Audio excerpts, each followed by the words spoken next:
So, do you see these names which are tested in ancient sources and these word plays that you can see the meaning of the names in the narratives?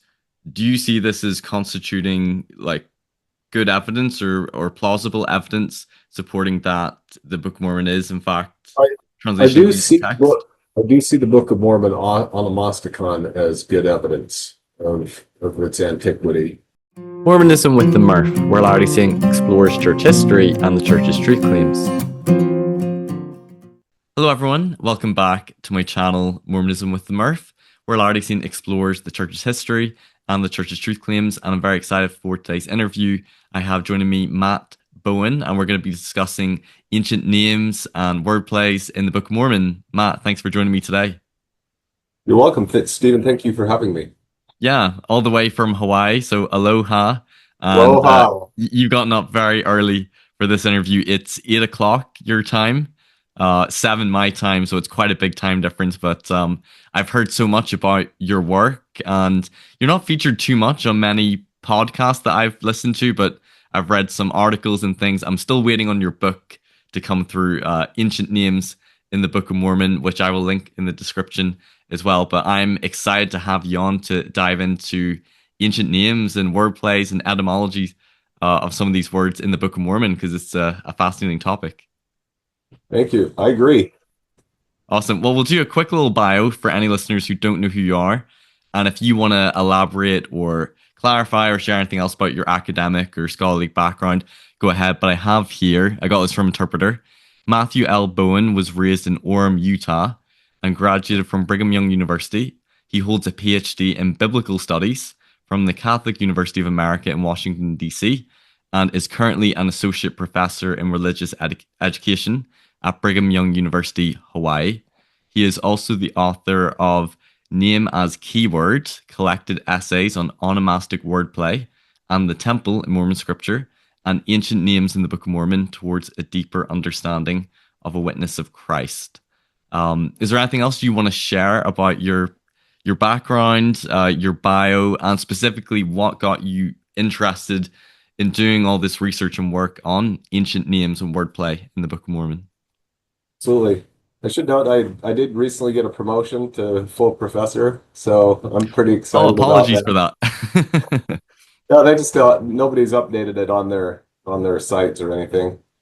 But yeah, it's an interesting way that I've kind of come to where I'm at and what I've done professionally. My alma mater, undergraduate alma mater, is BYU in Provo, and it was sort of toward the middle of my time there that I started getting impressions that I should be studying Greek. And after one false start with that, I ended up getting a minor in classical Greek. Um, it's classics with a Greek emphasis, classical studies with Greek emphasis. And I didn't really know what I wanted to do when I graduated university back in 2000. And so I went to work. I did um, a internship with a uh, tech company as a technical writer, and that experience helped me realize that I really was interested in philology, study of ancient languages, and I actually came back to BYU as a post baccalaureate student and just took everything I could in terms of Latin. I started studying Hebrew, um, took every Hebrew offering that BYU had and every Semitic language offering that they had, and even studied um, various stages of the Egyptian language with John Gee for several years. And then in 2005, I came out to Washington, D.C. and commenced a master's and PhD program in biblical studies. which occupied most of the next 9 years or so. And I met my wife Susie when I was out in DC. Met her after about maybe 6 weeks out there. So my dad always tells me that uh, I went to Washington, D.C. to meet Susie first and get a PhD second. Mm. And it was while I was at BYU in Provo, though, that when I was studying Hebrew, that I started to notice how important the integration of names and narrative was in terms of um, Hebrew narrative. Of course, you can't do anything with biblical poetics without seeing how important different types of wordplay are to biblical Hebrew poetry. And so, starting to notice those things had Could you an give maybe a impact couple on. of examples of names in Well, the it's just, Bible that have it sort of in like a fact, meaning connected to the narrative? yeah. In fact, I've got a study that's going to examine a lot of the wordplay in the Abrahamic um, narrative cycles, because etiology and wordplay that explains the meaning of names is just everywhere in that material. But it really starts at the beginning of Genesis with, you've got the man, Ha'adam, and Chava. One of the first explanations of, one of the first etiologies is um, that connects with the idea of the meaning of the name Adam or Ha'adam is the explanation that woman was taken out of man. She's called Isha because she was taken out from the Ish. And then you get the explanation of the name Eve in Genesis 3 as um, she's Chava because she's the Aim Kol Chai, the mother of all living. Right. And it's the explanation for the name. And we will see, you see it again with Noah, for example, in with the explanation of Genesis 5:29. Um, this one, this will be relevant to our Book of Mormon conversation too. This one shall comfort us. Yinachmenu, I think, is what it says there. It's the explanation of Noah is this one shall comfort us, Yinachmenu, concerning the work and toil of our hands. And then once you get into the Abrahamic narratives with beginning with Ishmael, you start to see the integration of names into the narrative in um, a much more thoroughgoing to a much more thoroughgoing degree. With Ishmael, the name means may God hear and may God hearken, and then the verb shema is used at key points throughout that narrative to emphasize different aspects of God's hearing.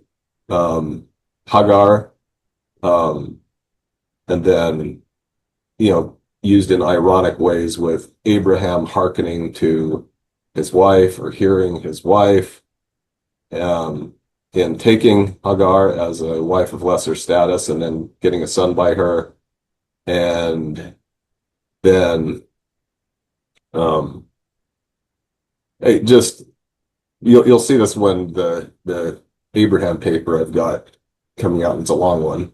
It talks a lot about these. It's a pretty thoroughgoing treatment of the subject. But then Right. Isaac, the name means may he laugh. But may probably to be understood as originally as a theophoric. May he, may God laugh or rejoice, of course, that becomes laughing figures really importantly into the explanation of the naming of the son. First, Abraham's laughing with just almost disbelieving joy. I mean, it's with Sarah, it's more clearly in that zone of um, not immediately believing the news that she's being given that she'll have a son, but the wordplay really revolves around the joy of laughter and the joy of almost incredulous joy in a way. I mean, the narrative does something really interesting. It's clear Abraham's faith and faithfulness are emphasized, but when the promise begins to be realized, there's just I don't know if you've ever laughed because you heard news that was so good that all you could do was just laugh, almost to the point of weeping. That's partly what why that verb sahak and the name interplaying with Isaac in that narrative is so key, crucial to understanding what's going on. That's pretty interesting. So you're basically saying that Bible scholars have seen that some of the names in the Bible that have these stories, that the meaning or saying the etymology of some of these names, that the narrative fits with those names, or there's certain word plays they You see can't throughout the narrative. understand, yeah, you can't fully understand the narrative unless you see the way in which the names are integrated and the meaning of the names and the way the text is playing on the names. Mm, And that's so so I interesting. guess where this goes with Book of Mormon, the Book of Mormon and wordplay in the Book of Mormon is as a text produced by um, writers in the ancient Israelite tradition, we should probably expect to find wordplay of some sort in that text, and that's what we find. In Right. fact, we find a lot of it. And is I this wordplay, is it mainly found in the Old Testament? Do we see much of it in the New Testament? It's in the New Testament as well. Matthew chapter 1, verse 21, with the explanation of the name Jesus. It's the angel's explanation to Joseph of it's a divinely mandated name. Thou shalt call his name Jesus, Yehoshua or Yeshua, for he shall um, for he shall save his people from their sins. In Hebrew, that would Yes. be Yoshia. So um, Yehoshua or Yeshua, because he shall Yoshia his people from their sins. Now that one's an interesting one because it works in Greek as well. Um, thou shalt call his name Yesun. That's Jesus. For he shall sose his people from their sins. And sose works almost as a backwards pun on the name Jesus, which Right. is fun. So the writer there is engaging in a kind of bilingual wordplay, Very and interesting. you see that a few times um, in the Old Testament as well, um, and there I've tried to make the case that there might be we might have a couple instances of that in the Book of Mormon as well. Very cool. So we're going to talk a bit about that. Before we jump to the Book of Mormon, one question, an average listener might have is if you're saying that some of these names in the Bible connect with the story and that there's these word plays, is it the narrative trying to incorporate these word plays based on the name, or is it that we have this narrative about this ancient figure and that their name is changed to reflect sort of the narrative? I think mostly it's the former, but there may be some instances of the latter. Um, of the latter, I would say, Brent Gardner might agree with me on this. The you have some you have the Hebrew Semitic root malak, which means to be king or to reign as king. It's connected with the Hebrew word melech, which is in the name Melchizedek, king of righteousness. You have these characters, Amalekai and Amalekiah, in the Book of Alma, and tremendous narrative emphasis is placed on these individuals wanting to be king. And there may be a case to be made that these names have been adjusted to make sure that we see the connection, or that an audience would see the connection between these individuals who are monarchic usurpers and want to reestablish Nephite monarchy and these names.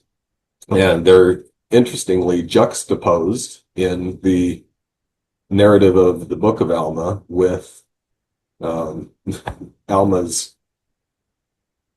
discourse in Alma 13 on Melchizedek and his priesthood to uh, to the people of Ammoniah, many of whom have gone over and converted to Nehorism, which is the same movement that Amalekite comes from.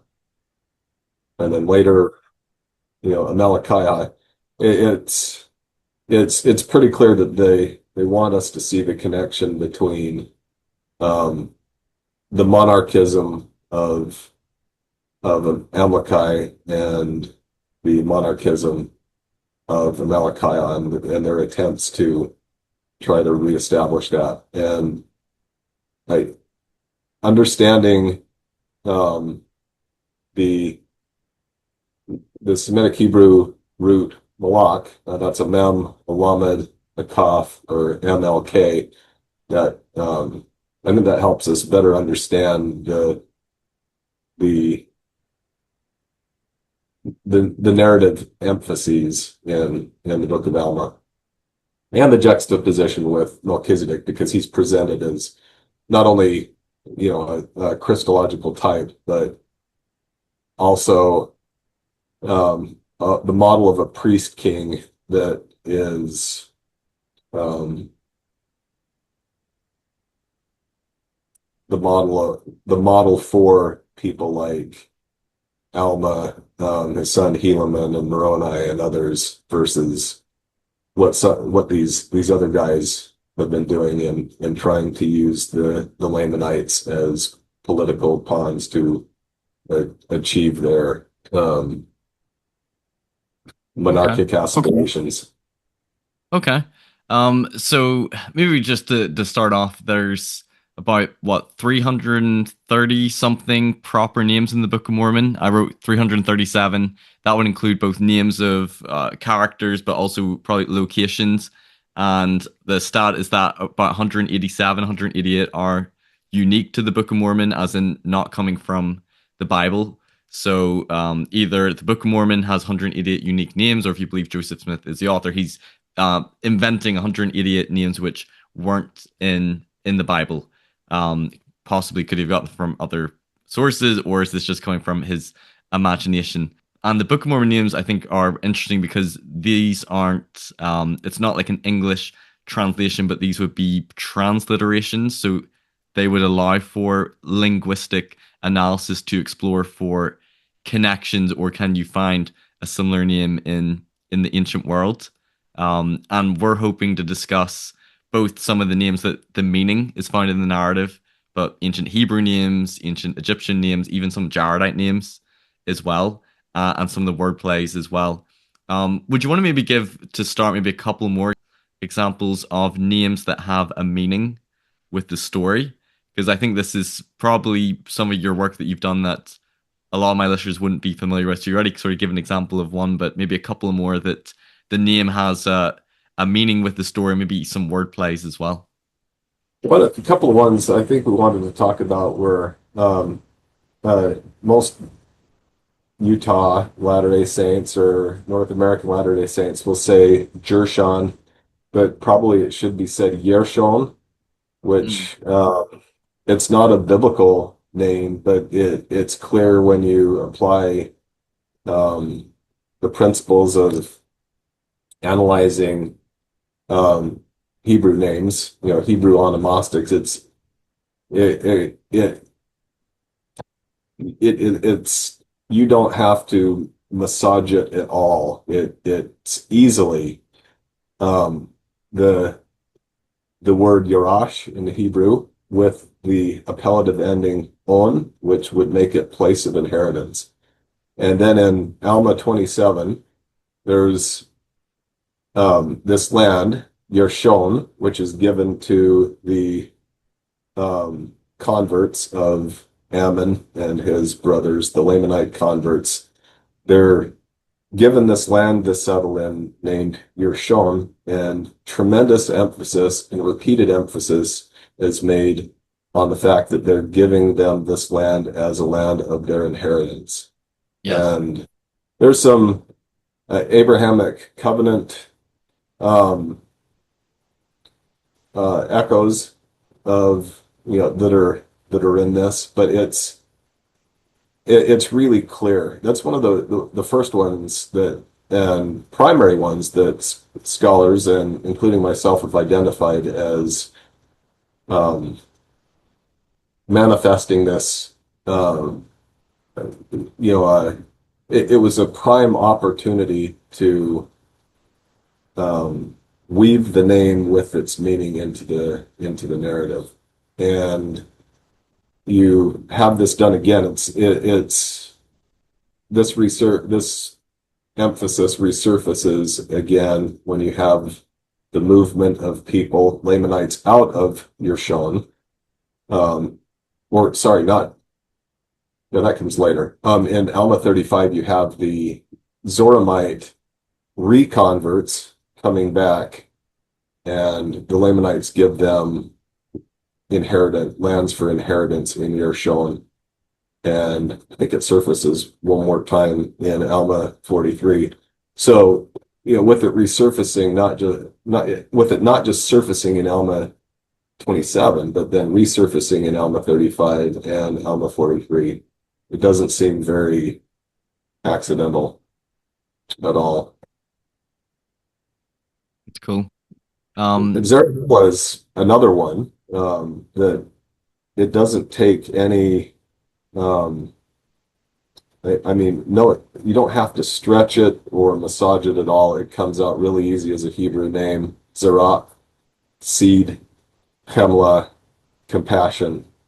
And in Alma 27 and in Mosiah 53, you have where, and it's really interesting in the verses where this happens, the language in Alma 53 is um, clearly recalling the language used in Alma 27. You have the Nephites moved with compassion to accept the um, converted Lamanites, or it's Alma and his brother are moved with compassion in the first instance to help the Lamanites avoid being genocided, and then later in Alma 53, it's the converted Lamanites who have compassion on the Nephite situation. Um, and the name Zarahemla comes into play in both instances. And the with the language in both passages, lining up or aligning in a really interesting way. So, and that reduces the probability that this is, you know, happenstantial or, a just random coincidence. yeah. Yeah, that And it's so really that's interesting that the wordplay is not just say that name, which maybe has some roots in antiquity, but the way that it's being used as well, the wordplay on yeah, it. That's really where interesting. the narrative or the narrator is manifesting a consciousness of its meaning. right? And then that echoes into the text, Right. which is what you would expect from an ancient writer, um, and not least an ancient Israelite writer. They love that. I mean, the stories. I Some scholars think that a lot of those stories originally were told orally. Um, Whether or not that's true, most people would have encountered these stories orally, and you have to make them interesting to an ancient audience. I mean, we do this a lot with like our headlines in newspapers, the commercials that we run on TV. Um, Even I don't know if you're a big fan of Star Wars or the series Andor, which I I've am. not, I've And not, I've obviously seen Star Wars, but I've not there's, watched the there's new this whole series. thing with, and I don't know if anybody else enjoyed this as much as I did, but the character Luthen Rael, um, the his name was originally Lear, which is a reversal of that name, but one of the climactic scenes um, in the antiquities shop, the whole um, sort of back and forth starts with, is everything in here real? And it's clearly the writers of the show are playing on the name Rail, and the then he says, there are only two things of questionable provenance in this shop. Any guesses? And it's marvelous because it's kind of pointing to the two characters who are um, having a battle with subtext in the beginning of their in the beginning of their conversation. Okay, that's pretty So cool. I mean that's A in modern English. example. Yeah. Yeah, it's a modern example, but ancient audiences would have picked up on these things when they encounter these stories, biblical stories, for example, in orally, because most people didn't have copies of these things to read. The degree to which people were literate or the literacy rates are frequently debated, but most people would have encountered the ancient texts that we read. Um, they would have heard them being performed or read. And so to have these kinds of rhetorical devices in the in the text was important to keep them interesting and to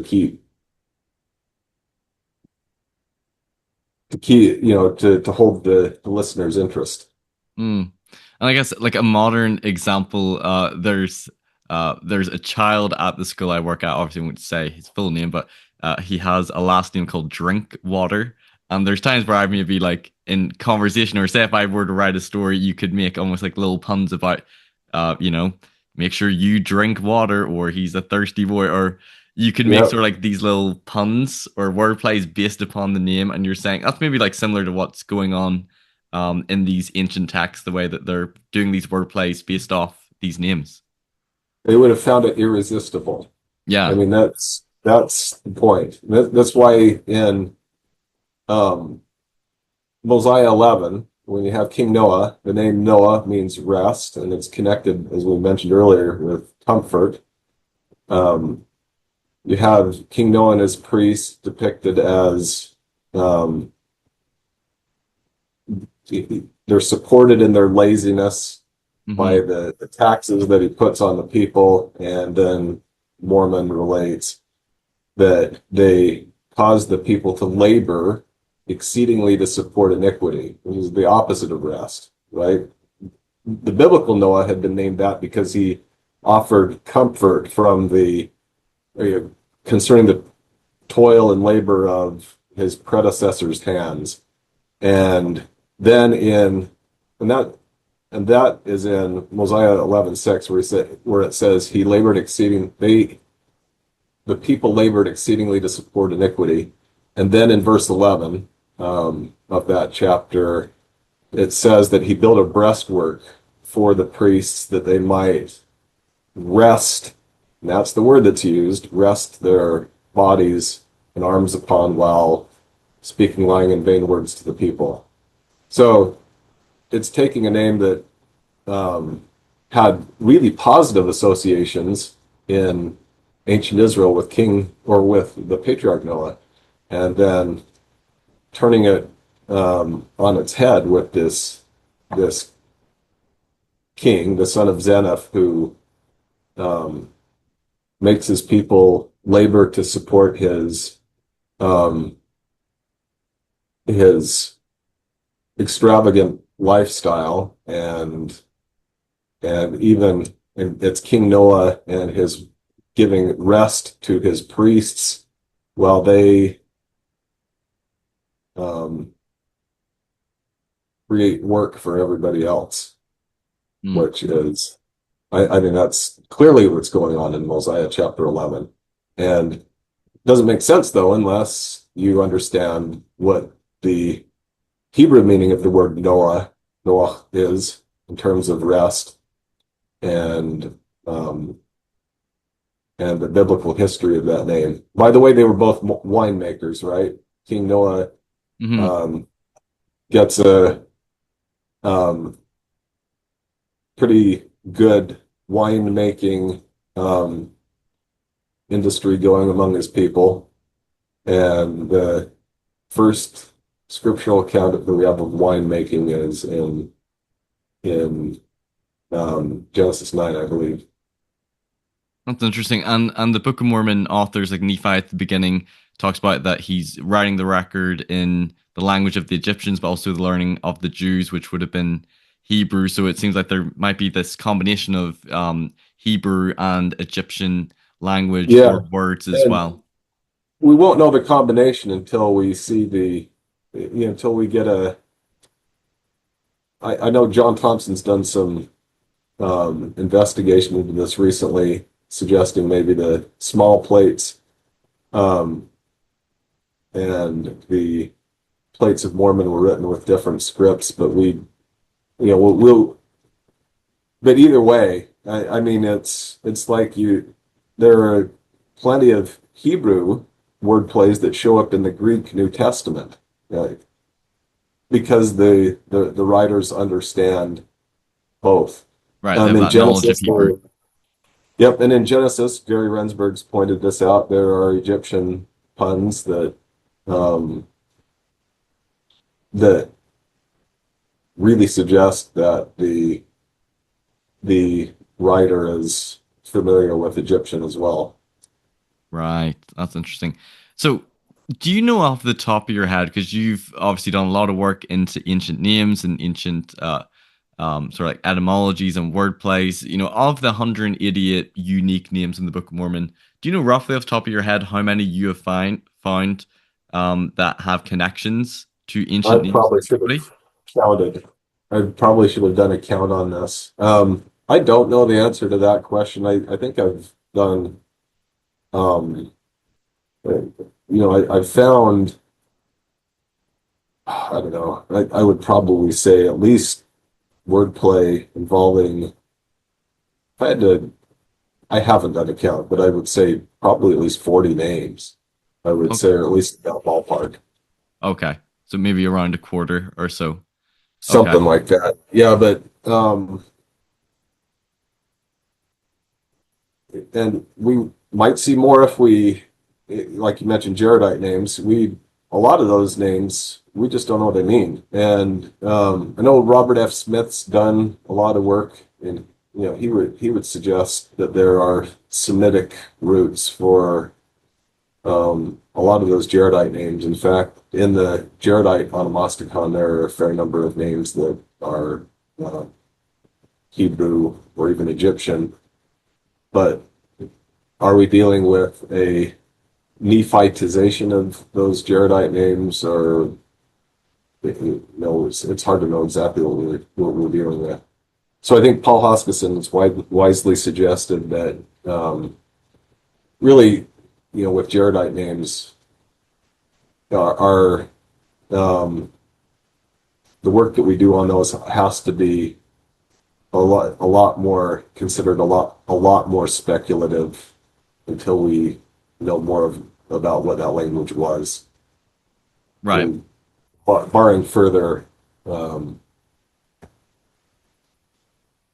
more information on Jaredite linguistics, we'll just have to wait. Okay.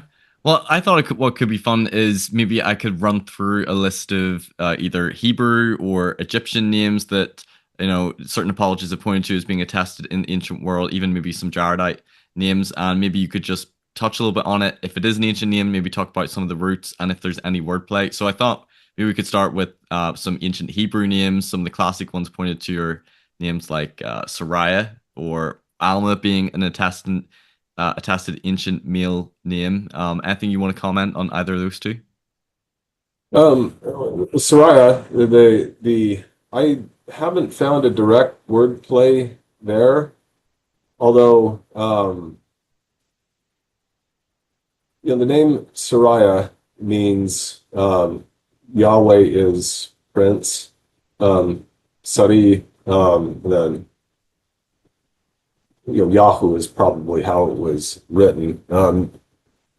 We that name has been founded or has attested not only. I mean, there's the biblical form Sariah, which is a male name, but we've found the name Sariah also attested as a female name, I believe, at Elephantini. Neil Rapley's done a lot of work recently on that.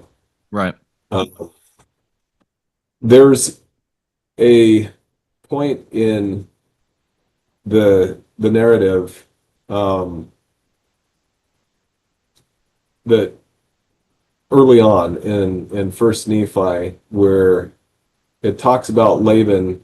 Laman and Lemuel complain about Laban being able to command 50 and even slay 50. Why not us? The term for a captain of 50 in ancient Israel, and we can see this in a few passages, is the Sar Hamashim or Sar HaHamashim, captain of 50.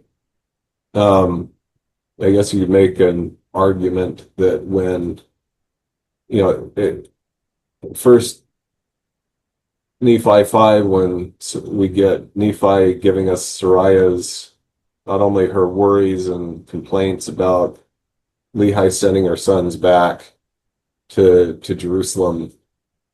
Part of the narrative that Nephi is giving us is showing that the Lord is the one with the power. That's where that word sar and the element captain or prince comes from. It's the one who has the power, and she recognizes at the end of that the Lord had power to protect her sons. I think the better argument there, though, is that the name Jacob, which originally means may God protect. It's really interesting that the next sons that she has, she had the first four, Laman, Lemuel, Sam, Nephi. The next son she has is named Jacob. God has protected her, may God protect. Hmm. That's cool. Alma is the one that clearly has wordplay. I don't know. You'd have to, um, the to make a connection with Sariah in the text is a little more strained. But Alma in Mosiah 17 verse 2 is introduced into the text. He's there was one of the priests of Noah who believed the words of Abinadi, and the text then mentions his name was Alma. He was a descendant of Nephi, and he was a young man, which is a really curious detail to mention about, to introduce somebody with that statement. But the Hebrew word LM, with Ein Lamed Mem. That's the going back to Paul Hoskisson's work, Hugh Nibley's work, Terry Zink's work. That's um, the name Alma almost certainly means young man or youth or lad.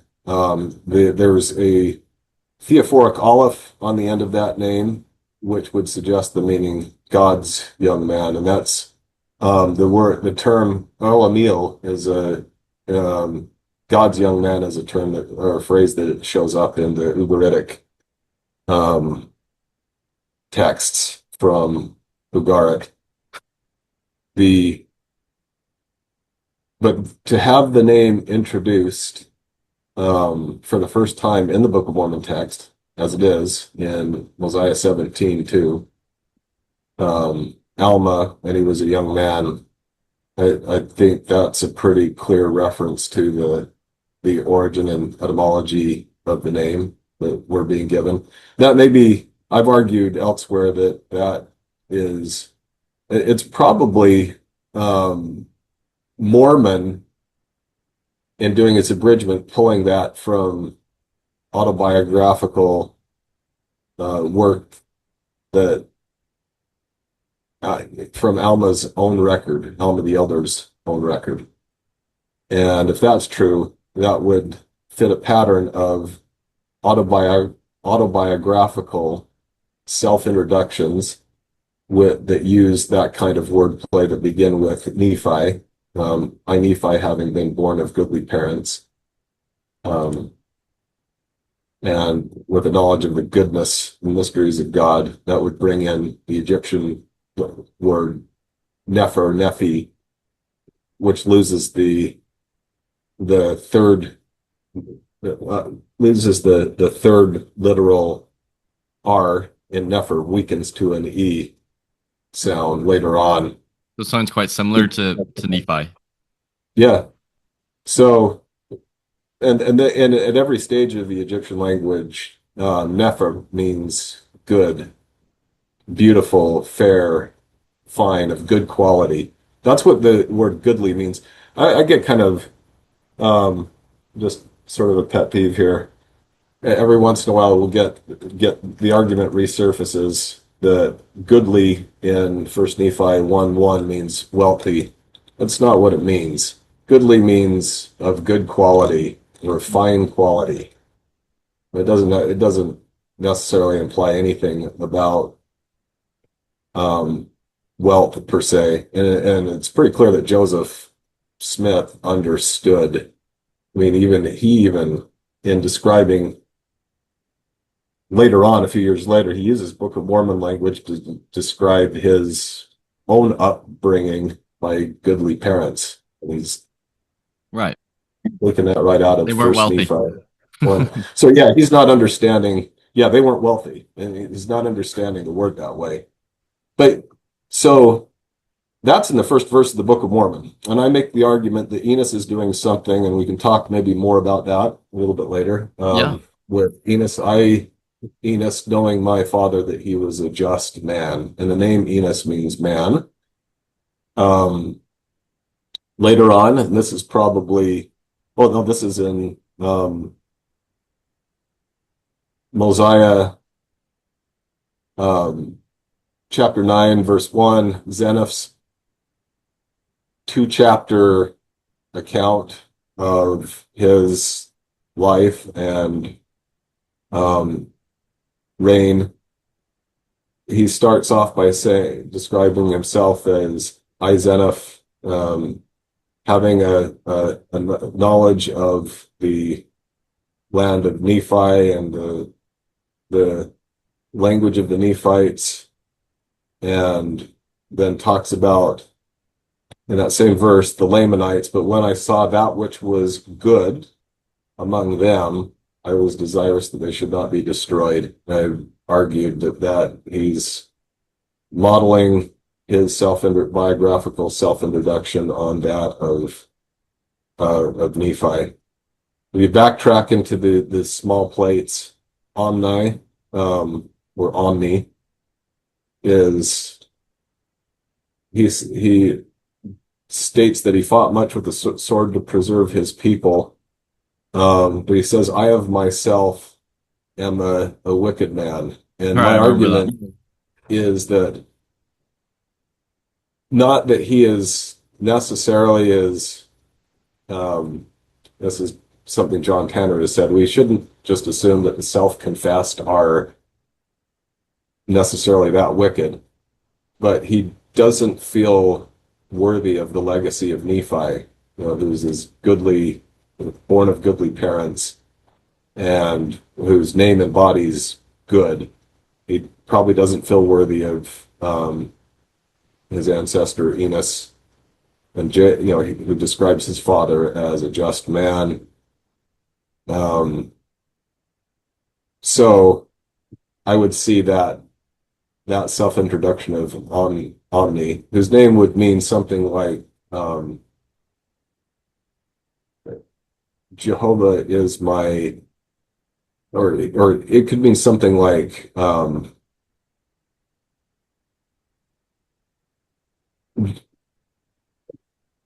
faithful one of Jehovah, or Jehovah is my faithful one, or something like that.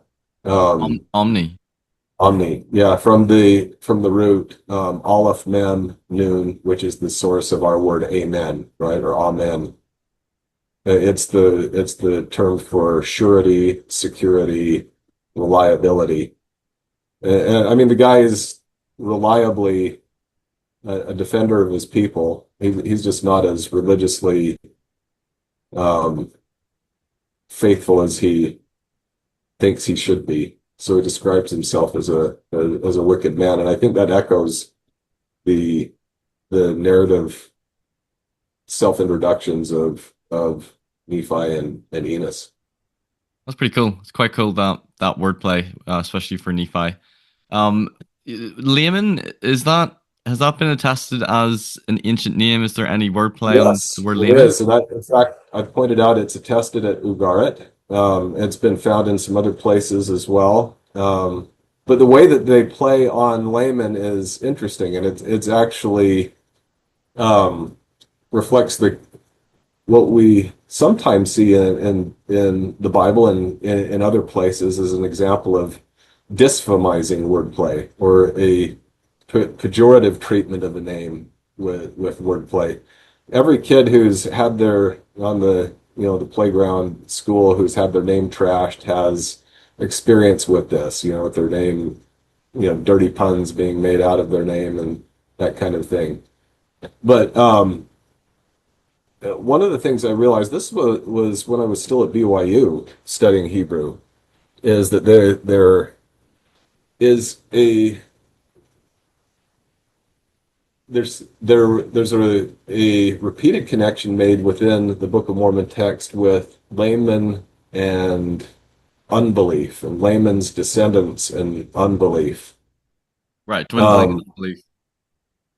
and then I ran into it's in Genesis, or sorry, Deuteronomy 32 verse 20, where it's a Deuteronomy 32 is a poetic text that describes in poetic terms sort of the Lord's relationship with Israel and bringing them um, in the Exodus through the wilderness, and then their rebellion against him. I mean that's sort of the situation. I mean, Nephi is very clearly trying to describe his family's exodus from Jerusalem in terms that echo the um, Exodus story from the Bible, right? With you got those so many murmuring scenes in Exodus and Numbers, and Nephi is part of his record shows that there are a number of those same or similar type scenes in during the family's journey. But in Deuteronomy 32:20, it describes these recalcitrant Israelites as children in whom there is no faith.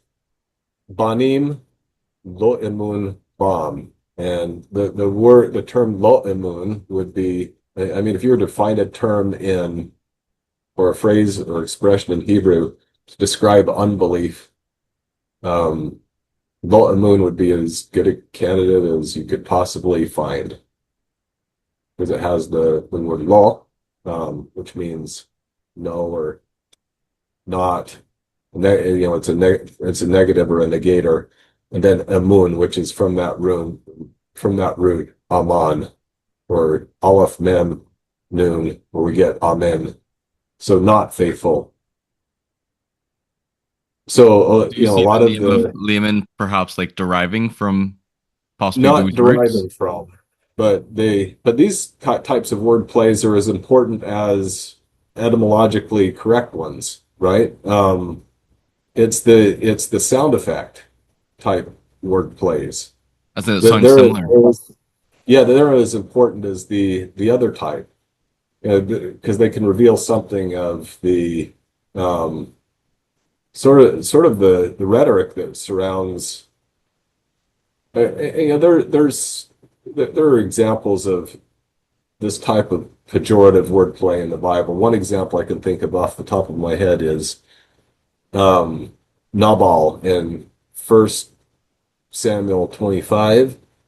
The word Nabal, in Semitic languages, that name probably isn't, um, or the name itself wasn't conceived of as meaning fool, the way that it's treated in the text, right? His wife Abigail says he's Nabal, he's a fool, and you know, he's characterized by Nabalah, foolishness, in the way that he's treated David and his men. No parent would give their kid the name fool.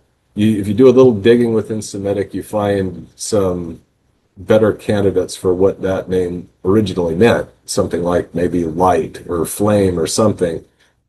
Um, and you have a lot of those types of names in Semitic languages um, that refer to the person as being a fire, or the deity itself being a fire, or the person's fire or something like that.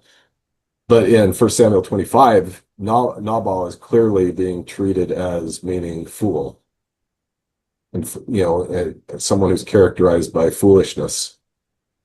So I would suggest the Nephites did something similar um, with the name Laman, and it may begin in First Nephi 12 there at the end. 22 and 23, I think, are the verses where it talks about how the Lamanites, Laman's descendants would dwindle in unbelief. And that's sort of the characterization of the Lamanites all the way through Mormon's record later, up until you get to the time of Ammon. Um, Another individual whose name, I argue that the name Ammon isn't related to the national name Ammon of the, the of the nation that's adjacent to Israel, and or to Judah, um, Ammon, which would mean kinsman. I think it's actually Ammon spelled with an aleph rather than an ayin, and that name means faithful. So you have Ammon, who is faithful. In fact, um, you have in Alma chapter 18, verse 2 and 10, in particular, the name Ammon is connected with his exceeding faithfulness. And I mean, this is a narrative. There's a narratological effort made to make sure that we see that this guy lives worthy of his name. He's exceedingly faithful. You think The of all the Lamanites, miracles and the conversion exactly. of the Lamanites. And we actually have a biblical text there that sort of we can use as a control text. Um, there, the priest of Nob in First Samuel, I think 21, if I'm remembering right, says to Saul, who's been so faithful among all thy servants as David. And the word there is ne'aman, which is a formation from the verbal root aman. And what is it that um, Lamoni says of Ammon in, there hasn't been any of my servants so faithful as this man. And so it would be the same idiom or something similar. But what the narrator is trying to get us to see is how, and it might be necessary to see through multiple layers of storytelling, right? Mormon's giving us an abridged story, but he had sources from which he built the stories, and some of this could belong to that, originally belonged to that layer.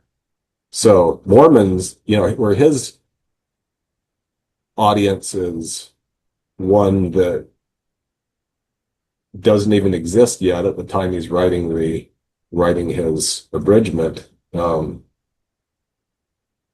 He's relying on sources that that would have been trying to tell the story for an ancient audience. So interesting. I feel like as English readers, we're at such a disadvantage reading like the Bible, or you're arguing as well for the Book of Mormon. You having this linguistic expertise and knowing these ancient sort of Semitic languages, seeing some of these word plays, but it's like in the English translation, we're not aware of these because we don't see Yeah. sort of the puns or the word plays on the names. But it's really fascinating. But we miss them in the Bible too, unless you have a good um, edition that points them out in the footnotes, or either in the ones that occur in the Old Testament, the ones that occur even in the New Testament. Um, we're sort of at the mercy of how well the translators do with it. Um, some more modern biblical translations, they actually try to varying degrees, try to make the puns come across in the English translation, like in Genesis 11, with the Tower of Babel.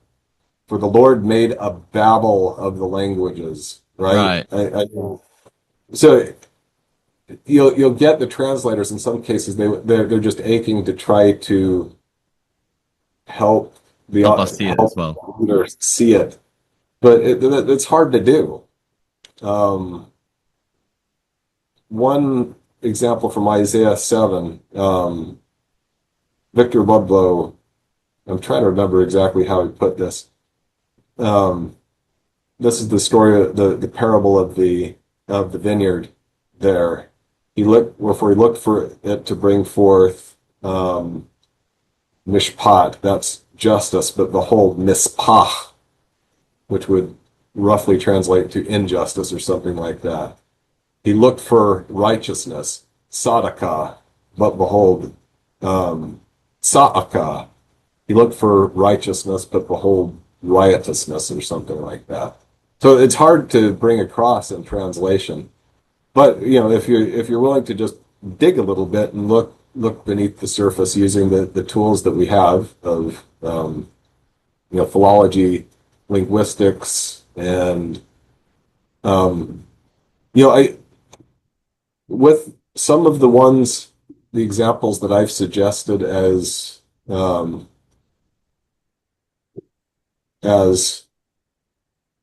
either probabilities or possibilities for wordplay, I've really tried to avoid proposing anything for a name that we don't really have a good idea of what it is, or that requires strained explanations, linguistic explanations for the name. I've really tried to stick with names that are, we have a pretty clear understanding of what they are, or, of what they likely are.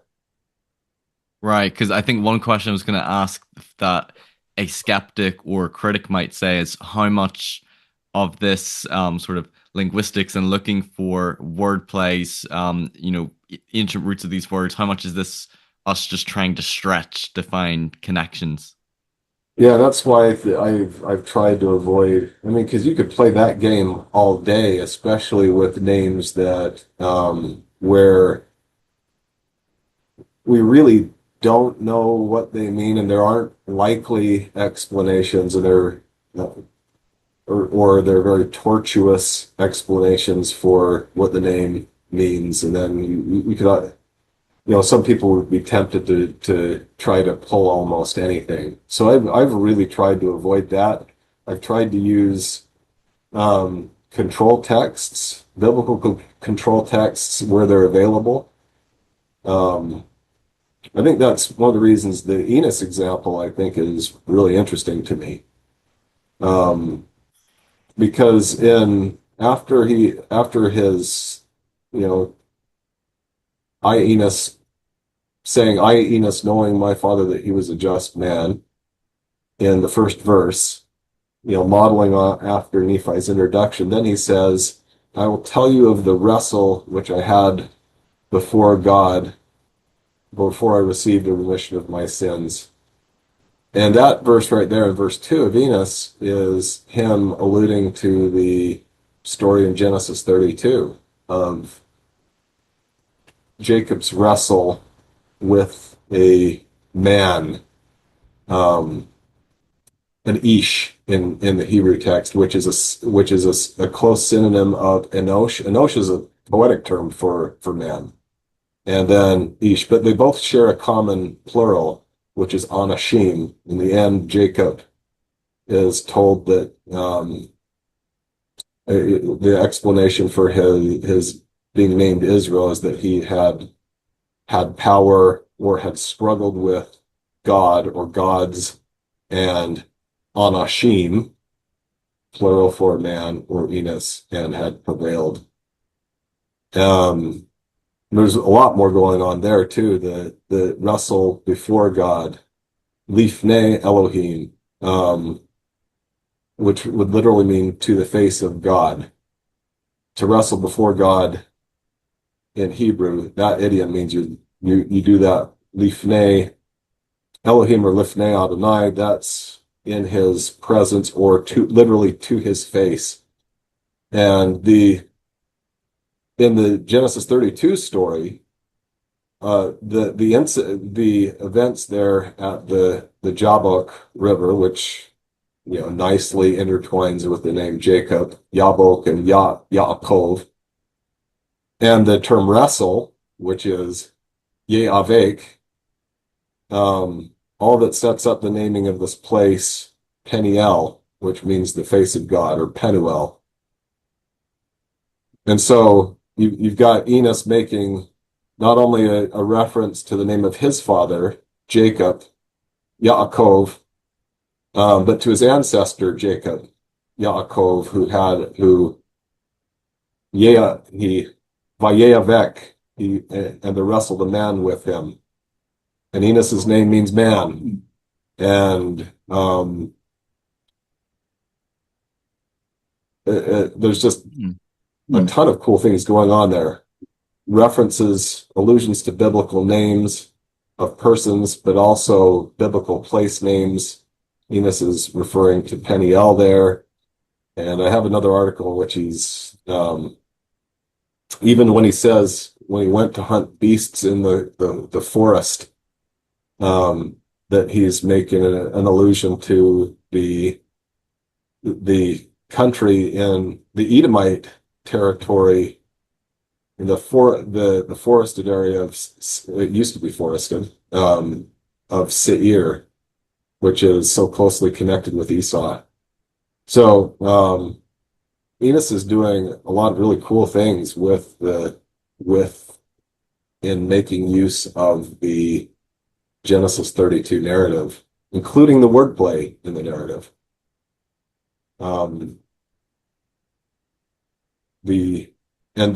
man that Enos is wrestling, this is another cool thing, says I'll tell you of the wrestle which I had before God. He doesn't say he's wrestling specifically with a man or a divine being, but he's wrestling with himself. The man whom Enos is wrestling, and Enos's name means man, is himself. Hmm. An internal spiritual wrestle. Yeah. Yeah. And so just noticing it's not just the similarities to the Genesis 32 story that are really cool there, but it's the way that he adjusts the story to fit his own biography. Um, I find that incredibly cool. Well, I just want to rattle through a few more names, and if there's no like real word plays on them, even if you just want to comment on if you Sure. believe these are authentic, ancient, whether Hebrew or Egyptian names, just your thoughts on them. I know Scripture Central's done an article on Mulek being a plausible shortened like variant of the name Malkiah, and I think they found this stamp seal called Malkiyahu, son of the king. What's your thoughts on Mulek? Do you see I, that as a very plausible shortened name yeah, you see for that's that? plausible, especially you see names like Jehoiakim in the Bible, and it shows up in different forms like Jeconia. And they don't even, in fact, my experiences with doing family history and genealogy are validating this. You do family history, depending on where it is, you don't, in English, you don't get standardized spellings until the 1800s, or sorry, the 18th century with Samuel Johnson's dictionary, right? And later on in across the Atlantic, Webster's 1828 starts to help that process.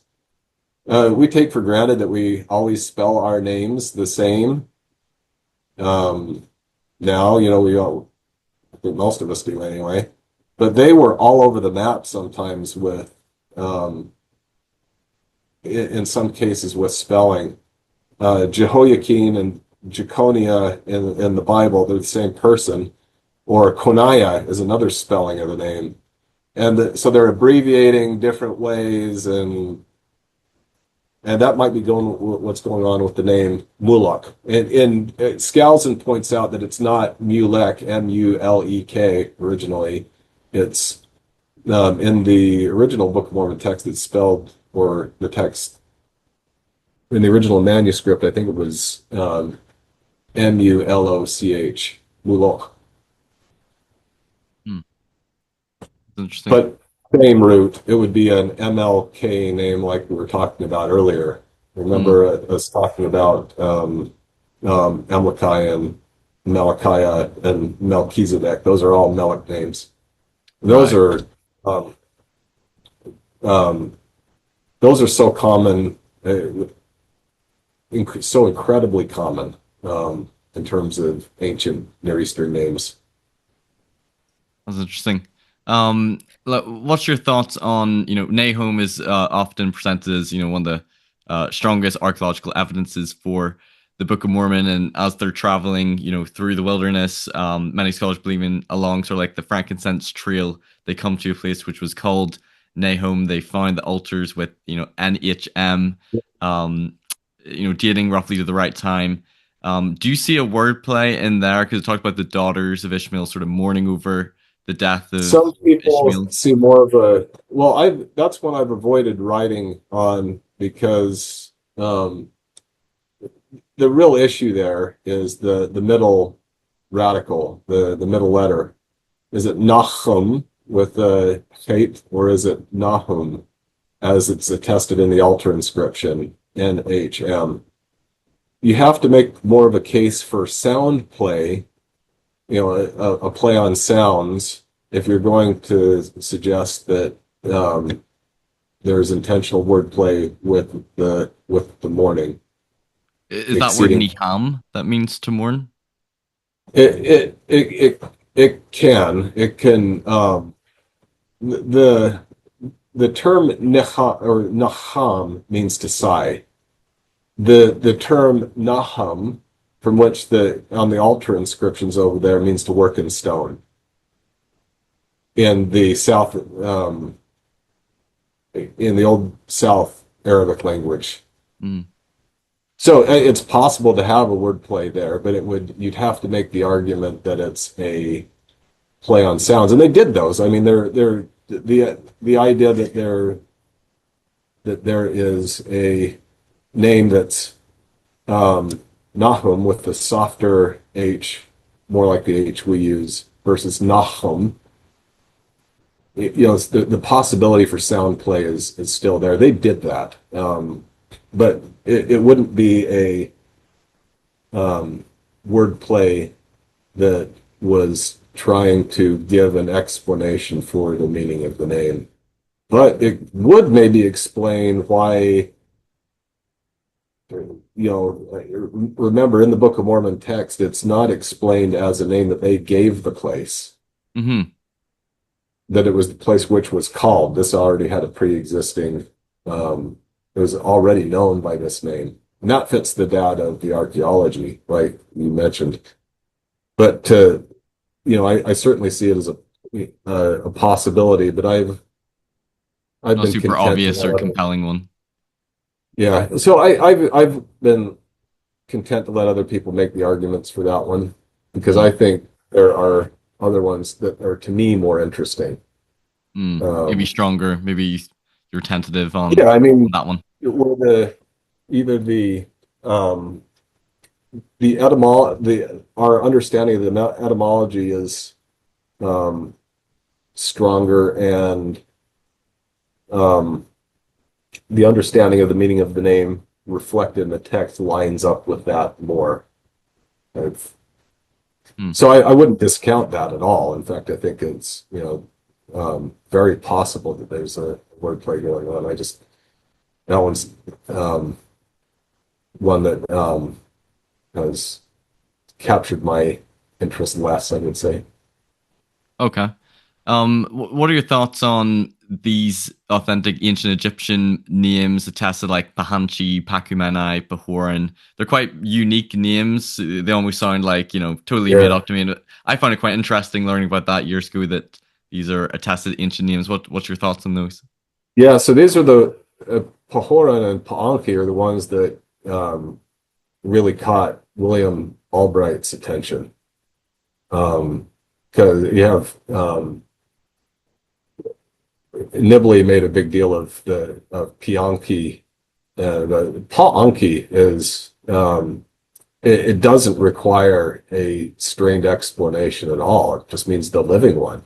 That's a there are a lot of those types of names in Egyptian, and I think that one's actually attested. Paanchi. Hmm. Um, the Pahoran's a little bit more difficult. It could mean and there are plenty of these types of names. There are Pa names in the Bible, for example. I ought to mention the one that we're probably most familiar with is uh, Phineas, Pa Nechesi, which would mean the bronze colored one, or the dark color of bronze. Phineas Pa Nechesi. Another one that shows up in Jeremiah that not a lot of people pay attention to is Pashur, who he's the guy that's the temple president. I mean, if you want to call him that, in Jerusalem, he's the one that has Jeremiah put in the stocks and beaten. Um, isn't it interesting that a um, Judahite priest of the 7th to 6th century has got an Egyptian name, Pashur, which would mean probably um, Shacheri, which would probably mean the son of Horus. And a lot of people have noted that maybe the Egyptians or the Judeans and the Egyptians were making some kind of syncretic identification between um, Yahweh and Horus. Um, a lot of people would go to the book of Abraham and then run wild with that. Hmm. Before we talk about maybe some Jaredite names, is there any other sort of Nephite or Lamanite names in the Book of Mormon that you want to talk about in Yeah, terms of wordplays? but before we go there, I was talking about Pahoran. Oh That yes, would Pahoran. mean probably the Hurrian or maybe the Syrian or something like that. And there are those types of names that show up.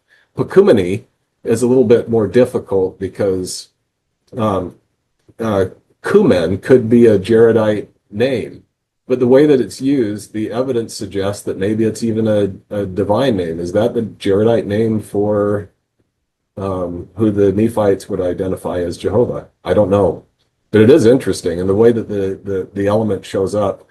Kumen Onghi. You've got a city called Kumeni, and does uh, Pacumeni mean something like the he of Kumeni or the or he of Kumen, or does it mean something like the worshiper of Kumen or something? I don't know. But Pachus is another one of those Egyptian type Pa names. That might mean um, the praised one. I think that Nibley and some others went in that direction with that name. That's a possibility. Pach, Ches, the word Ches means to praise. Okay. So I thought it was interesting that Paanchi, which might mean the living one, Ankh is also the word to take an oath by one's life.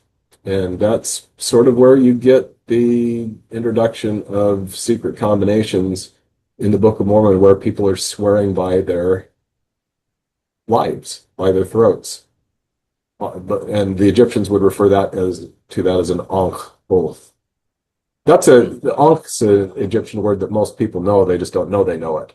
We have the Ankh, that thing that looks like a looped cross. A lot of Egyptologists think that's something like a sandal strap or something like that, but it means Ankh means life, but as a verb, it can mean to take an oath on one's life, and that's what the people who support Paanchi do. They swear by their everlasting Maker. They take an oath by their lives, by Hmm. his life. Interesting. Any other important names from the either Nephi or Lamanite sort of narrative in the Book of Mormon that stand out to you with interesting wordplays? Yeah, Abish, one of six women named in the Book of Mormon. Yes. She's introduced into the text. She having been converted years earlier by a remarkable vision of her father, Abiha, her father, Abish. I mean, it seems to be me that was another one of those examples of introducing a name into the text and then correlating a detail, autobiographical or biographical detail to the name. Gives it sort of an emotional anchor in a way to do that. And I think that's an example of where that's been done. Okay. We get six women named in the in the Book of Mormon, and I think we've got wordplay um, possibly on three or four of them. Alrighty. We'll see. So, I mean, Sarah, Book of Abraham, or sorry, Sarah, wife of Abraham, Sariah, mother of Nephi and his brothers, um, Eve, Chava, any place you find, I'm thinking First Nephi 11, connections to life and the tree of life. Those are um, it, echoes that interact with the name. Um, I just mentioned Abish. What about Um, Ariantum? Because I think the Book of Mormon talks about that meaning many yeah, waters. Is any connections found there? Well, it's interesting because they feel the need to gloss the name, so it doesn't. So I wonder. Yeah, Paul Hoskisson did a great article on this where he brought in you know, perspectives from Arabic and Arabian languages and looked at Egyptian as well.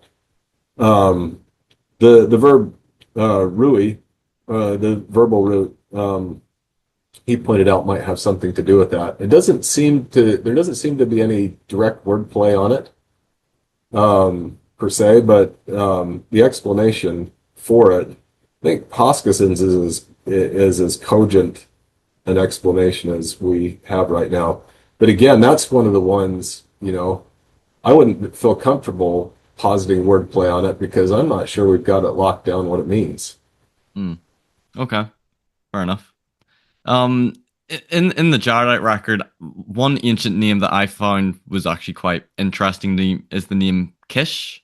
There's Yeah. also an ancient city in Mesopotamia, I think within Sumer, called Kish, and kings named Kish, and that's a name that we see throughout the Book of Mormon. Different kings like Kish, or I think Replikish, Akish. Hmm. Anything you want to say about that? Well, this is where Robert F. Smith would argue that Semitic is relevant here, and he'd probably bring in Akkadian to to bear on this. Um, the idea of I think the Akkadian word kishtum or kishtu, something granted or a gift. You remember Saul's name? Saul's father's name is Kish. Um, you've got in the Book of Mormon Kish Kumen. If Kumen is a Jaredite um, divine name, and Kish can mean something like gift or granting of something bestowed. That would make sense. You know, gift of cumin or something like that. Um, so and that might, if that were true, and it's certainly yet to be demonstrated that it is. Um, names like Replikish um, and other Jaredite names with that element would be easier to explain. Hmm. But it's interesting. You mentioned Jaredite names. That when did those start flooding into the Book of Mormon Onomasticon or into the Nephite Onomasticon? It's really after the time of Mosiah the Second. We start to see a profusion and proliferation of those names. Are those names coming in because of um, they're disseminating some of these Jaredite texts?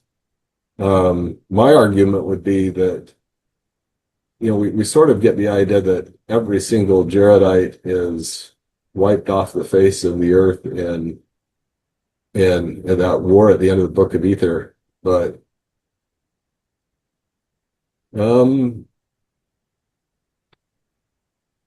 it's really interesting that as Brent Gardner points out, that um, the land of the north, the lands north of where a lot of the Nephite, Lamanite, Book of Mormon activity takes place, Gardner argues that a lot of that, they view that area with a lot of suspicion.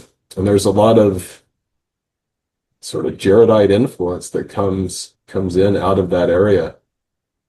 So in other words, is everybody really gone after um, Ether at, at the end of the Book of Ether, like we think, the way that the narrative tells us that I mean, you get the idea that maybe that whole area is empty, and maybe that's true to a limited geographic area, but it's a pretty big. The New World's a pretty big place. And am I right in thinking that either Sorensen or Brant Garner have argued that perhaps the Mulekites might have had some interactions, maybe with With the Jareds Jaredites, that further there's north. tremendous influence there. And I think that's really, really possible. Hmm. What's your thoughts on words like I think is it Comnor? I know Scripture Central will talk about that, an ancient name, Qumran, and Deseret. Qumran is actually Qumran. Oh, It's Qumran. different than the original manuscript. Yeah. Oh, okay. Yeah. So Comnor isn't Comnor. It's really Qumran. Ah, Um, and I'm not sure about it. okay. So I haven't devoted enough thought to that yet.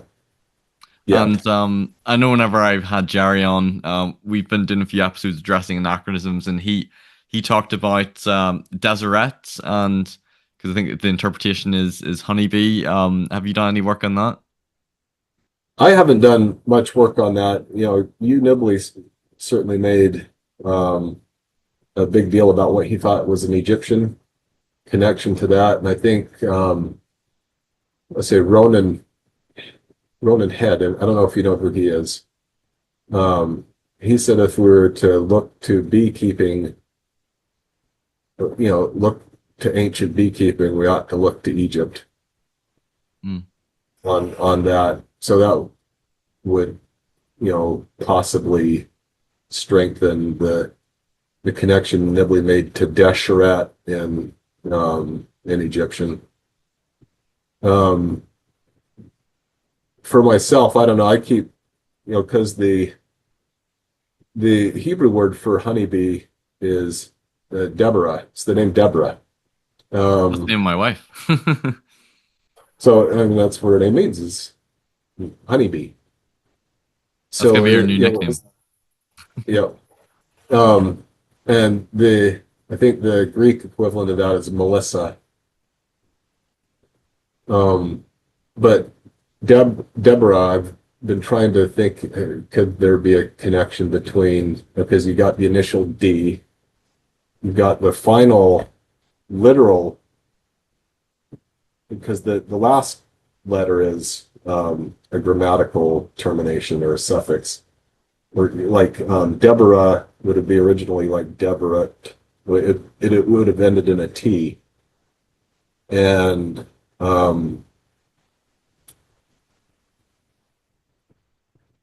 so is the only thing that you would really need to explain is how um, the the second um, root letter, how that becomes a s or a sh, Hmm. Deseret or Desheret.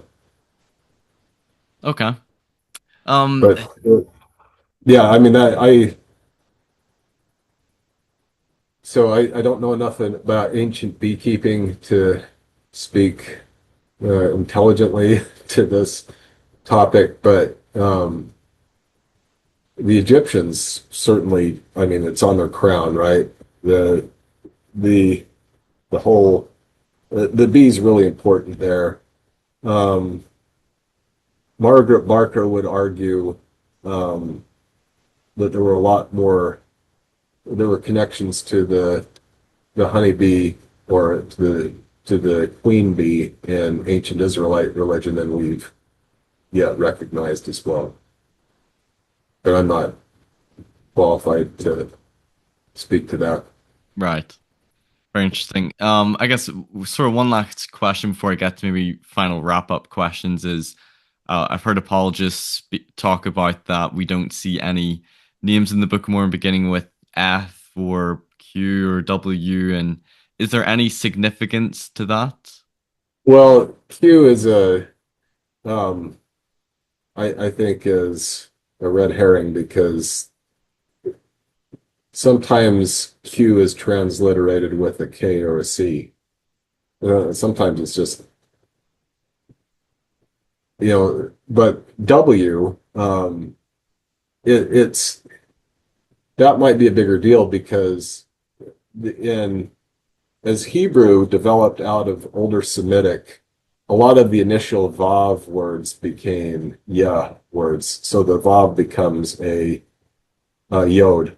You see this with the word wine, right? This is a probably originally an Indo-European word. Wine in Greek, it had it starts with the digamma, oin.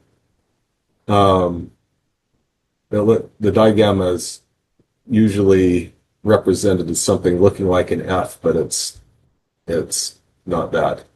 Oin, oinos in Greek.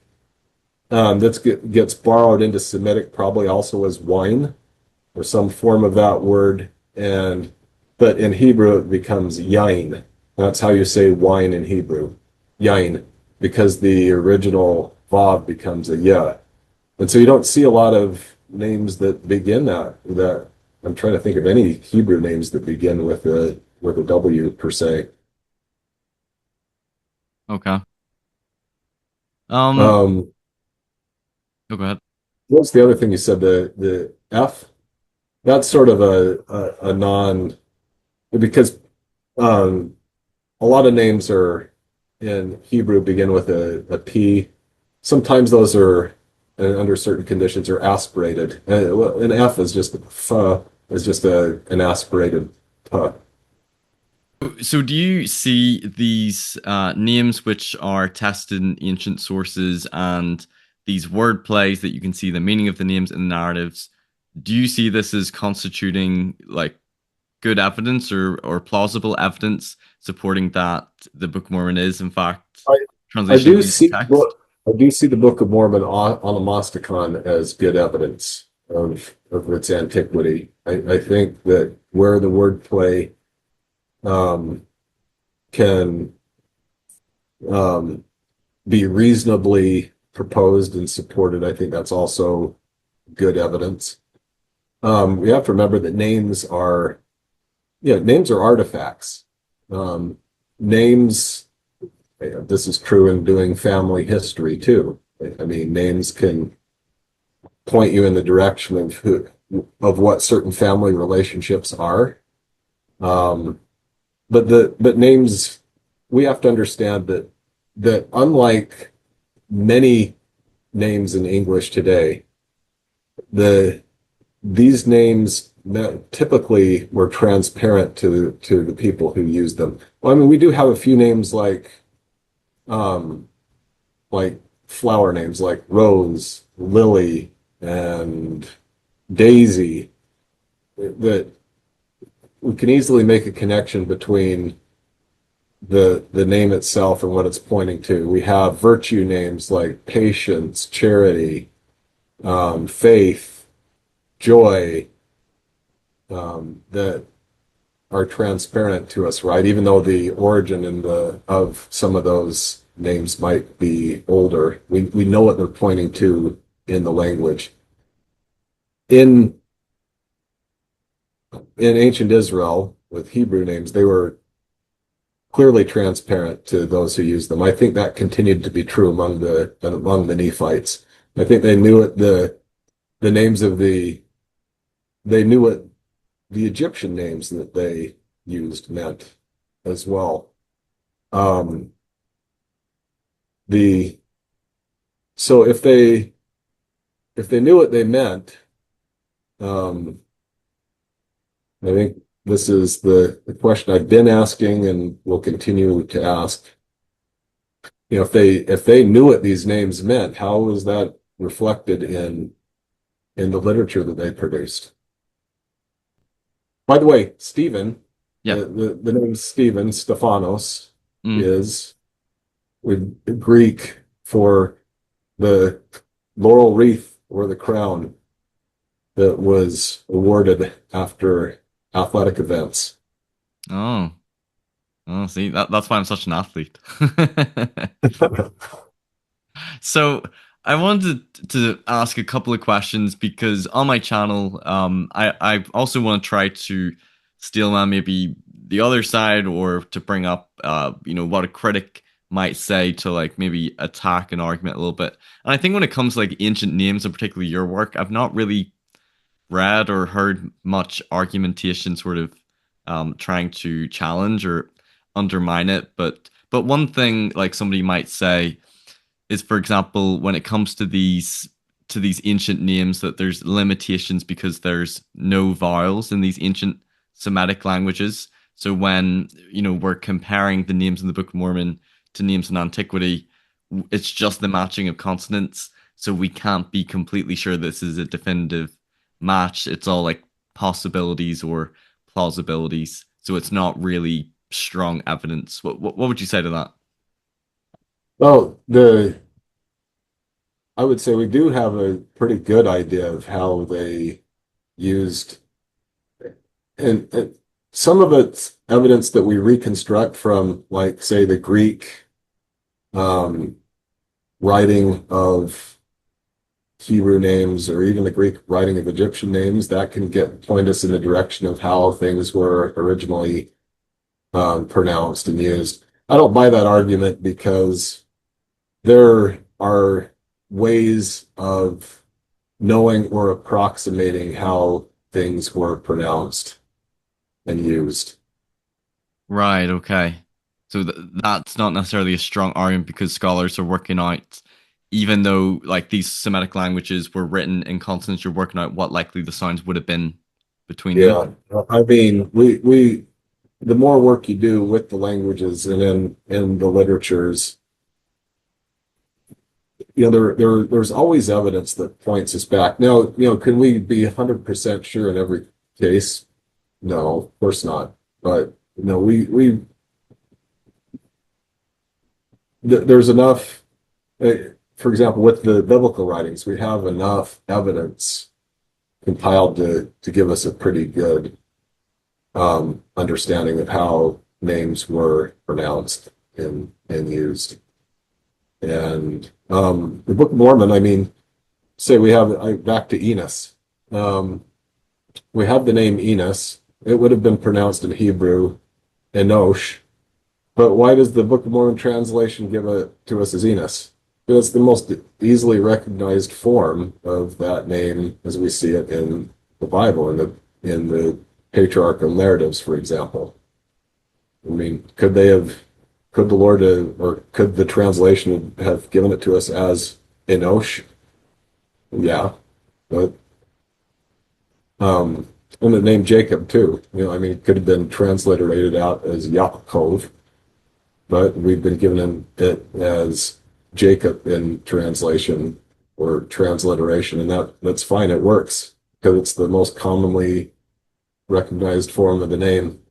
Nobody raises hackles over whether Jesus is Yehoshua or Yeshua, and people are fine in translation and seeing that as Jesus. That's um, an Anglicization of a of a Latinization of a Hellenization of a Hebrew Aramaic name.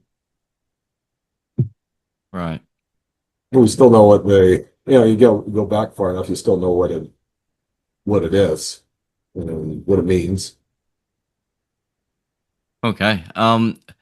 Another question a critic might have, or a skeptic, they might say, well, if Joseph, let's just say if Joseph Smith did make up the Book of Mormon and the 187 names which are unique to the Book of Mormon, not found in the Bible, surely some would show up in the ancient world. You said you maybe found maybe around close to 40, let's just say 20%. Like you're bound to find like 20% that would show up in ancient antiquity. And I did this little like test the other day. I made up 10 names that kind of sound a little bit Book of Mormon-y, but also like a little bit different. Names I've never heard of before.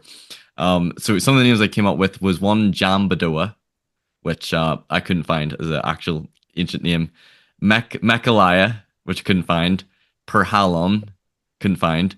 Jemush, which is an ancient name, ancient Persian name. I was like, okay. Adam Adamanhai, couldn't find. Amaleku, couldn't find. Hosea says ancient name Hebrew. I didn't check to see the time period. Laboni, apparently an Yeah, ancient. that's probably what they're thinking. I mean, you're doing an AI search on that. That would probably be what it would point you to. Yeah, Laboni, ancient name, India. Abikish couldn't find one. Bezekiah couldn't find one.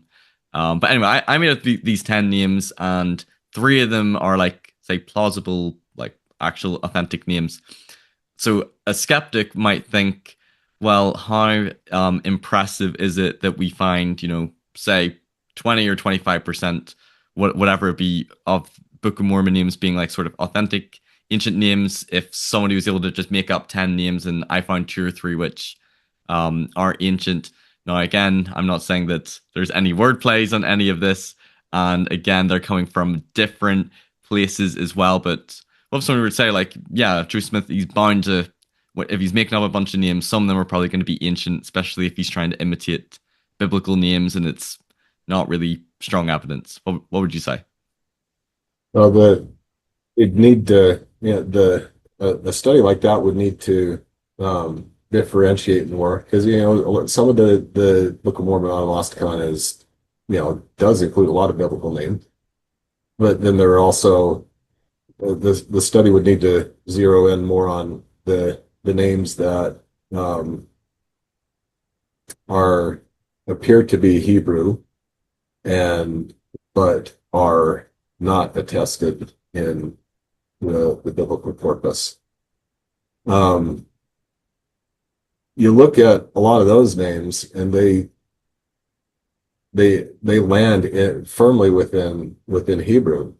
Nobody's arguing that they show up in Persian or Indian or in Hindu names or anything like that. Right, it's quite So many of specific to these, that area, yeah, that so many of these location. names that are in the Book of Mormon that are being proposed as being Hebrew names, they some of them have been now attested in. Matt Roper's doing work on this right now and has in the past. John V. and others. They show up in inscriptions, extra biblical inscriptions. Um, they, it's just not they can't be um, just summarily dismissed that way. That makes sense. Um, So they're more if the specific name, to the ancient Near East, where the people of the Book of Mormon yeah, claim to come from, dating as right. well to that time They're period. these names are landing within that zone of what the book claims for itself in terms of its origins. And I Um, suppose it's one thing for the Book of Mormon to include some ancient attested names, but it's another thing that you're arguing that there's some word plays on these names, which yeah, show sort of the intentionality behind it. Because it's one thing for Joe Smith to have luckily invented, imagine some of these names that show up anciently, but then the wordplay that just makes it even more complex and sort of improbable that he just happened to make it's them up. kind of going. I guess it's kind of going next gen with it. It's taking a next step. So Yeah, what we're saying is if the origins of this book are what they purport to be, and the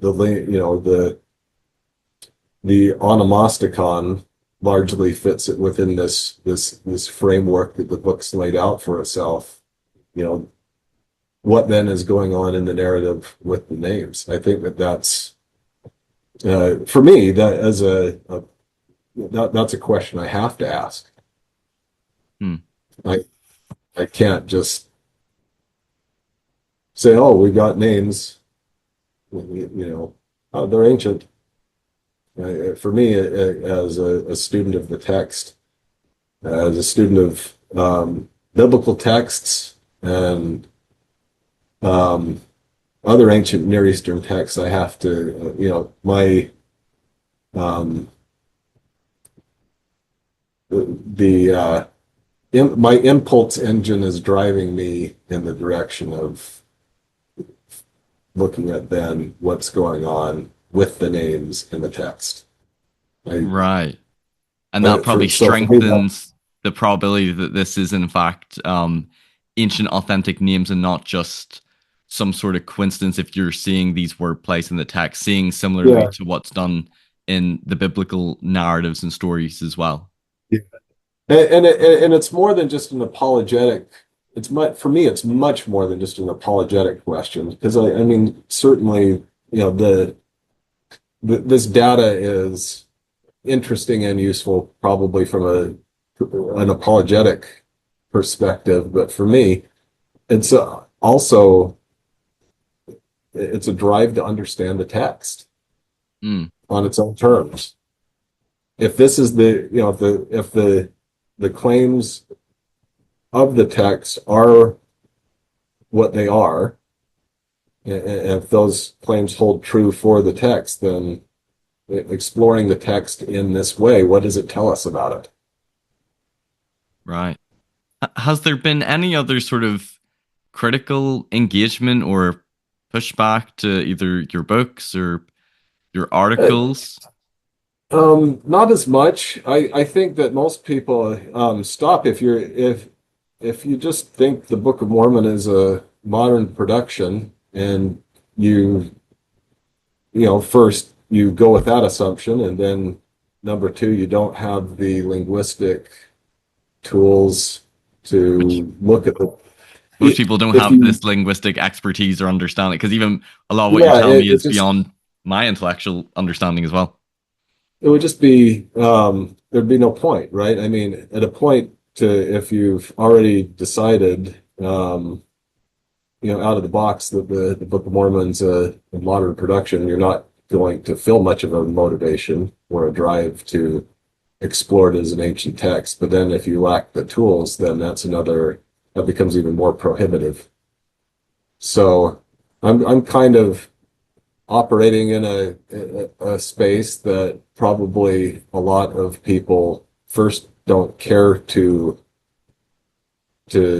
operate in or to explore. But second, I've got some tools from um, education and training that enabled me to look at the text in ways that a lot of other people can't look at it. Right, yeah, and I think like as people are examining intellectually, the text of the Book of Mormon and its origins, if it's ancient or modern, this certainly has to be taken into account. Your scholarship and your work on, Onomasticon and these wordplays with the ancient names as well. It shouldn't be dismissed because, as you said, this is almost going a level above there just being ancient names in the text to you're finding wordplays with those names throughout the narrative, which is a really complex and quite a compelling feature. I'll maybe just I hope that, yeah, I hope people will see the relevance of it.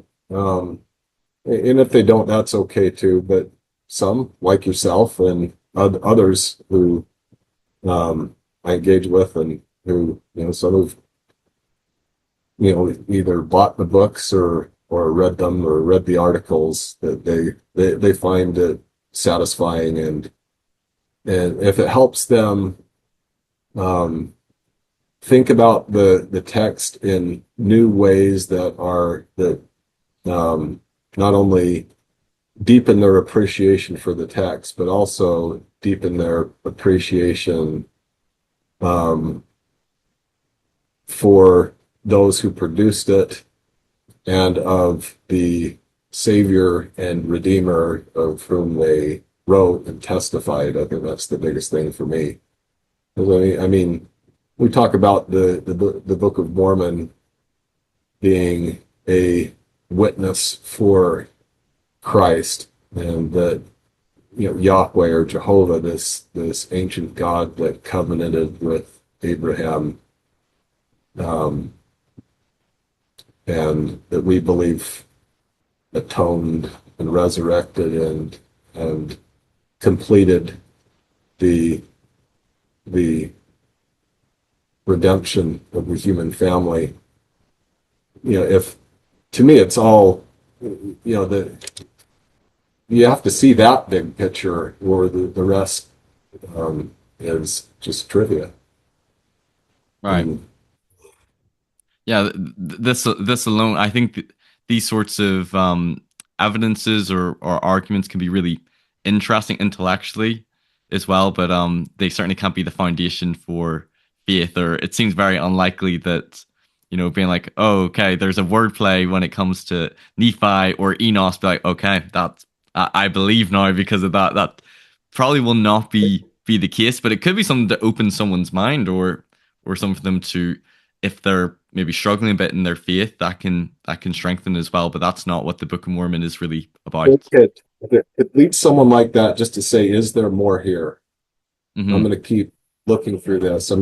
This text, there might be more to this, maybe a lot more to this than I've allowed in the past in my thinking. Yeah. And if what I'm writing and what I'm proposing can help someone like that, I think that's what I want. Yeah, definitely sure it's a lot more to it than just believing, well, it's just an obvious fraud of the 19th century. And one thing I appreciate as well from this interview is because some people will think, oh, well, you're a believer in the Book of Mormon, so you're obviously biased. This could be pseudo scholarship. You could be stretching to find any connections with these names to ancient names because you want to try to prove the Book of Mormon. But I appreciated that it didn't seem like you were trying to be super apologetic. And even when I brought up certain words, you're like, yeah, that one's maybe a little bit more tentative as well, which I appreciate. But what would be your quick response to someone saying that this is pseudo scholarship and you're just trying to find any connections in linguistics as a way to try to prove the Book of Mormon? And because none of us are linguistic experts, this is sort of beyond people's way to verify what you're doing. Work I can do can prove the Book of Mormon to be true. Um, I, and that's not why I'm doing it.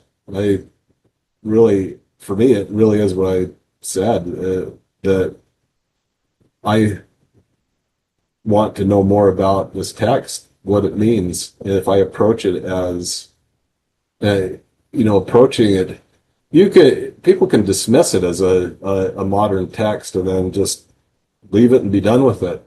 But if it's an ancient text, as it purports to be, um, with produced by um, people of ancient Israelite descent in the Israelite tradition, using um, Egyptian and Hebrew languages, then doesn't it demand that it be explored in using those tools? And doesn't it demand that we learn as much as we can about this text within that context?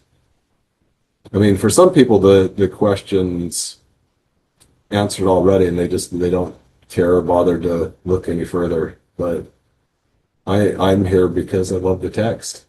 I love what the text witnesses of and who the text witnesses of. And I think um, we didn't talk about um, as much about the name Joseph. I've got a whole book worth of material ready to go on how that name is used throughout the scriptures, or there are echoes of it. Um, I think some people are really quick to dismiss Joseph Smith and his work throughout life. Um, but when I encounter what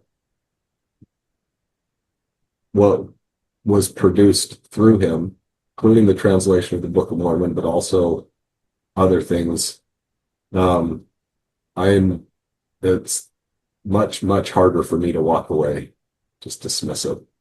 Hmm. Okay. I find it all very, very compelling. And some people will, I mean, there are people who take more of a theological approach and look at the theology of it, and I think that's just fine too. But I- even that's not enough for me. I'm a text guy. I love how things work, how poetics work in texts, how rhetoric rhetorics or rhetorical devices work in texts, and I just find delight in.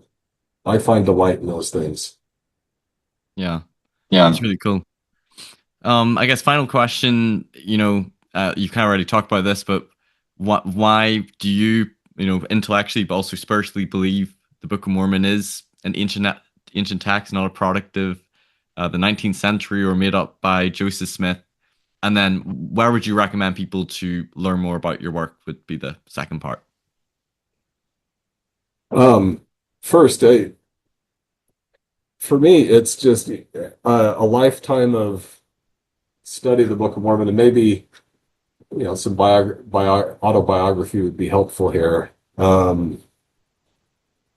I was trying to produce my own scriptures at age of 5 or 6. I Really? guess maybe that was a maybe I didn't realize it at the time, but maybe a harbinger of things to come. Um, An I had a infant mother. My prophet. mother. I'm not going to be well. Depends on how loosely we define the term prophet, right? We're going to go to John 19:10, or sorry, Revelation 19:10, spirit of prophecy, expansive Mm. testimony of Jesus.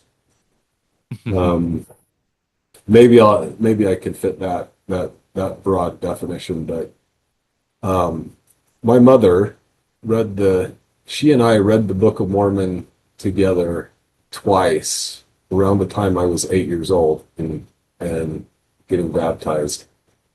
I don't think I really realized until years later how that impacted me. But I've and there have been I wasn't a particularly a person of great faith or practice when I was a teenager. In fact, I really struggled for years, and wasn't really until I was about 19 that I really became really active as a member of the church. But I've my whole life I'm 50 years old now. The Book of Mormon, as I've read it again and again and again, is just it's something that never ceases to delight me.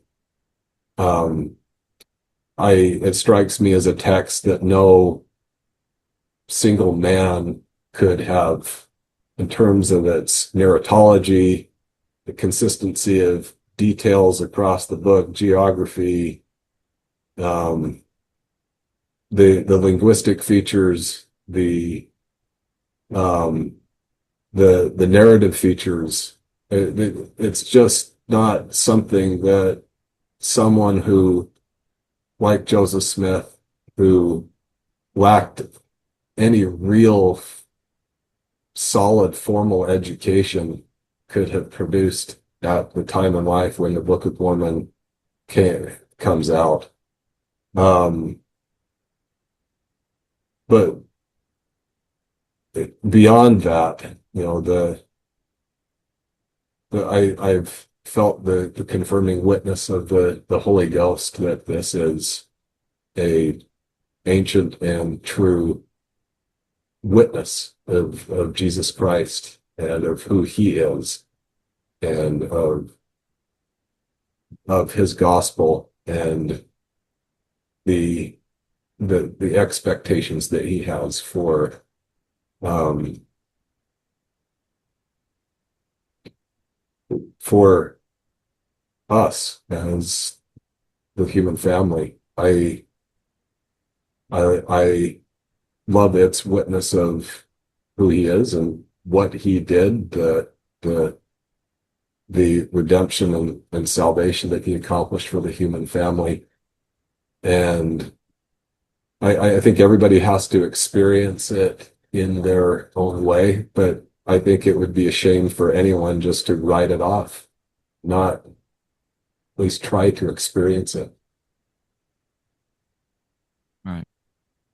Well, I've really appreciated this time doing this interview and this discussion with you. I feel really excited to read your books whenever they finally arrive here, and we'll recommend people to check out articles and books you've done, because I think this really needs to be taken more seriously. And one thing I've certainly found as I've been on my journey and researching deeper into the Book of Mormon, that there's so much more complexity to this text, and there's all these really interesting evidences going from some of the old worlds, geographical connections, reading more of Mesoamerica convergences and geology. Whenever I had Jerry Grover on, and then you get into the complexity and dive deeper into like the testimony of the witnesses, and then ancient names and all these things, and it at least causes you to see the Book of Mormon as this isn't just an obvious made up fraud by a 19th century 23-year-old. There's a lot of complexity to this that needs to be taken seriously and can strengthen the intellectual case as well for the Book of Mormon. But obviously, as you said, the foundation really being that spiritual testimony, which is obviously what's most important and what will convert you in a way. Because people aren't really converted by intellectual arguments. It's a spiritual experience and conversion that people have. But I appreciate all the great work that you're doing, and thanks so much for coming on. Thank you, Stephen. Thanks for all you're doing as well. And yeah, grateful to be here. Be happy to come back anytime you want. Yeah, we'll have to do that in the future. That'll be fun.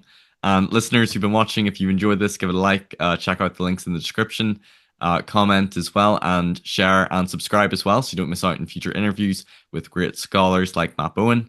And I'll see you next time on Mormonism with the Murph. Take care. Bye-bye. Thanks everyone for watching this episode. If you've enjoyed it, please give it a like, share it with others who might benefit, and don't forget to subscribe so you don't miss any future content.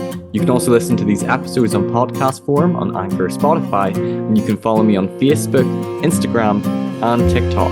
Check out my website for more content, personal blog, and more. And if you care to donate to support me, you can via my PayPal or Patreon, or through the website. And you can also give donations via YouTube through Super Chats.